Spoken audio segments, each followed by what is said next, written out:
N1 North Makado, Limpopo cross-border bus accident. Cabinet extended its condolences to the governments and the people of Zimbabwe and Malawi on the loss of 43 lives of their nationals who perished in a bus accident along the N1 North in Makado, Limpopo on Sunday, the 12th October 2025. Cabinet further extended well wishes to the 48 casualties who remain in hospitals across Bembe district of Limpopo province.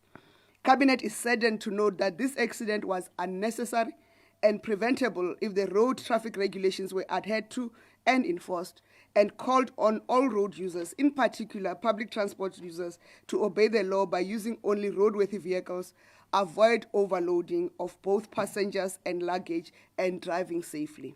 Furthermore, Cabinet expressed its disappointment and disquiet about the buckets of antiretroviral drugs and other prescription medications, condoms, I'm sure they can be fine, which were discovered among the wreckage of the bus with no documentation for medical cargo.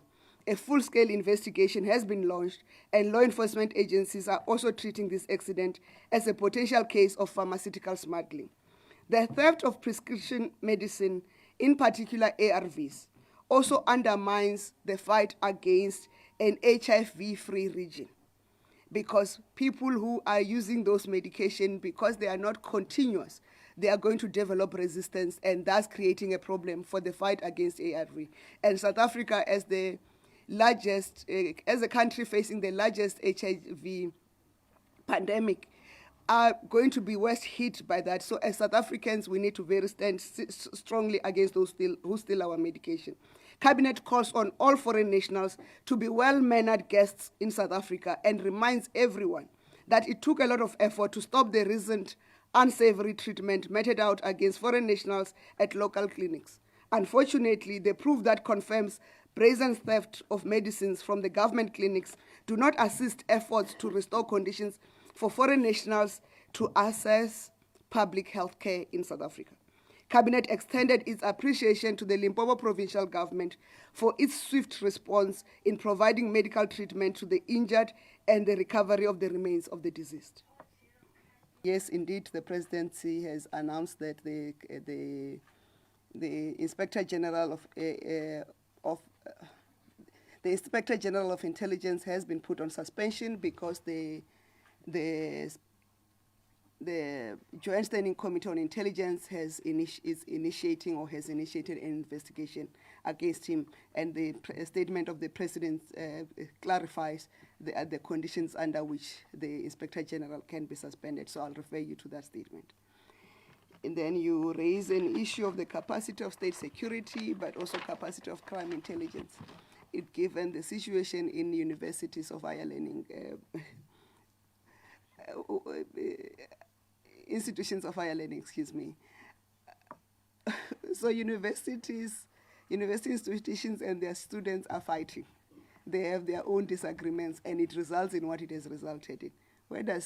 I hope you know that institutions of higher learning are independent. What we then do ourselves, we then provide the briefing to the minister who is relevant, which is the Minister of Higher Education. And they've been doing the interventions which they are required. But it has nothing to do with state security or crime intelligence. It has to do with how university community, both the leadership of institutions of higher learning and the student representative councils and other bodies that are involved, manage the disputes within the universities and how they mediate itself. And the Minister of Higher Education have articulated on the interventions that they are making. I hope you know that even police entering a university campus, they need permission from the university. I hope you know that part. Simple question is that, was there a briefing provided to the Minister of Higher Education? Yes, there was a briefing provided. We can't do more than that. The universities must sort out their own issues. They must invite law enforcement agencies, which law enforcement agencies have stepped in. But campuses are free spaces, which the police, that's why, if you remember, even in the 80s and early 90s before freedom, when there were unrest in campuses, police could not enter a campus unless with the permission of the university vice chancellor. So and that's why the universities have to call in for the police to come in. They cannot just freely walk in there. It's an independent institution. That's how our laws are. So we need to also keep that in mind.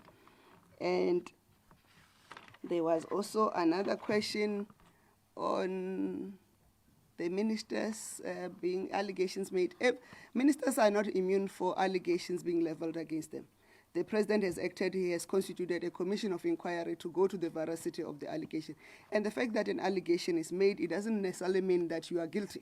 That's why there is an inquiry or an investigation that is underway to confirm or dispel the veracity of those things.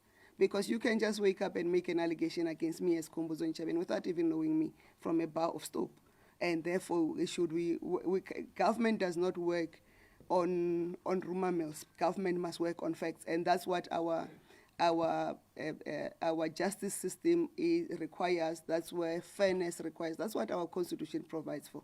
And that commission is investigating the very allegations. And Parliament has also initiated their own process, and the ad hoc committee, you are watching it. Unfortunately, I can't speak on the ad hoc committee because Parliament is also an independent arm of government. They can speak for themselves.